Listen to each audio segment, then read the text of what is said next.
আসসালামু আলাইকুম। সকালবেলা ঘুমের থেকে উঠে দেখলাম কিরকম অন্ধকার হয়ে রয়েছে। এখন আসলে মক্কার মাটিতে যদি সূর্য না ওঠে মানে জিনিসটা জমে না আর কি ঠিক মতো। সূর্য উঠে নাই, আজকে আবার একটু ঠান্ডা ঠান্ডা পড়ছে, মানে মক্কাতে তো ঠান্ডা পড়ে না, মানে এখন ঠান্ডাটা পড়ছে, আসলে খুব ভালো লাগতেছে।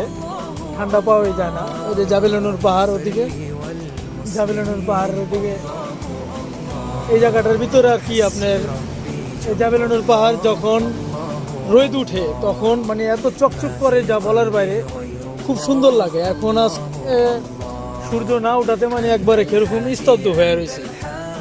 যাই হোক, সমস্যা নেই, কে একটু ঠান্ডা ঠান্ডা পড়তেছে এই আর কি। আর ভিডিও তো করতে পারি না ঠিক মতন কাজের জন্য, এই আর কি। এখন আসি আর কি, একটু ফাঁক পাইলাম, এটার লেগে করলাম।